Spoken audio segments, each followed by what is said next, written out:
नमस्कार। पता है, ऐसा माना जाता है कि किसी भी महान ग्रंथ का जो पहला वाक्य होता है ना, उसी में उसका पूरा सार छिपा होता है। तो आज हम क्या करने वाले हैं? हम भगवद गीता के सबसे पहले बिल्कुल फाउंडेशनल श्लोक की गहराई में उतरेंगे और परत दर परत उसके छिपे हुए मतलब को समझने की कोशिश करेंगे।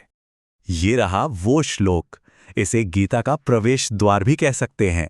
धर्मक्षेत्रे कुरुक्षेत्रे। सुनने में कितना पावरफुल लगता है ना? बस इन्हीं शुरुआती शब्दों में एक बहुत बड़ा रहस्य छिपा है और आज हम मिलकर उसी रहस्य से पर्दा उठाएंगे। तो चलिए, सबसे पहले इसका सीधा सा लिटरल ट्रांसलेशन देखते हैं। हो क्या रहा है? नेत्रहीन राजा हैं धृतराष्ट्र, वो अपने सारथी संजय से पूछ रहे हैं, हे संजय, धर्म की भूमि कुरुक्षेत्र में जहां युद्ध के लिए मेरे और पांडु के बेटे इकट्ठा हुए हैं, उन्होंने क्या किया? अब पहली बार सुनने में तो ये एक बहुत ही सिंपल सा सवाल लगता है, नहीं? लेकिन गीता की सबसे बड़ी खूबी ही यही है। जो असली मतलब है ना, वो कभी भी ऊपर ऊपर नहीं मिलता, वो हमेशा सतह के नीचे छिपा होता है। तो चलिए, सवाल की गहराई में उतरने के लिए एक काम करते हैं। पहले इसके एक एक शब्द को पकड़ते हैं, उसे समझते हैं। अच्छा, तो इन शब्दों को ना एक एक करके देखते हैं। पहला है धर्म क्षेत्रे, फिर कुरुक्षेत्रे, मतलब धर्म की भूमि और कुरुओं की भूमि। फिर एक शब्द है युयुत्सवः, इसका मतलब है वो लोग जो लड़ने के लिए मतलब बिल्कुल उतावले हैं, ईगर हैं। और फिर आते हैं दो बहुत इंपॉर्टेंट शब्द, मामकः यानी मेरे बेटे, और पांडवः यानी पांडु के बेटे। और आखिर में वो सवाल किम अकुर्वत, मतलब उन्होंने किया क्या। अब देखिए, सरफेस लेवल पर तो ये बस एक राजा की सीधी सी क्यूरियोसिटी लगती है। और यहीं पर चीजें इंटरेस्टिंग होना शुरू होती हैं। कभी सोचा है कि श्लोक की शुरुआत में ही एक ही जगह के लिए दो अलग अलग नाम क्यों इस्तेमाल किए गए? बस इसी सवाल से गीता का जो गहरा अर्थ है ना, वो परत दर परत खुलना शुरू हो जाता है। देखिए, एक तरफ है कुरुक्षेत्र। ये क्या है? ये एक ज्योग्राफिकल लोकेशन है, कुरुवंश की जमीन। लेकिन ठीक उसी जगह को धर्म क्षेत्र भी कहा गया है, यानी धर्म और अधर्म के बीच की जंग का मैदान। तो ये सिर्फ एक जमीन का टुकड़ा नहीं रहा, अब ये एक सिंबॉलिक अरीना बन गया है, एक ऐसा अखाड़ा जहां न्याय, सत्य और कर्तव्य की टक्कर हो रही है, लालच और अन्याय से। बस इन दो शब्दों ने पूरी लड़ाई को एक मॉरल और स्पिरिचुअल लेवल पे पहुंचा दिया है। चलिए, अब मैदान से हटकर जरा उस इंसान पर फोकस करते हैं जो ये सवाल पूछ रहा है, राजा धृतराष्ट्र।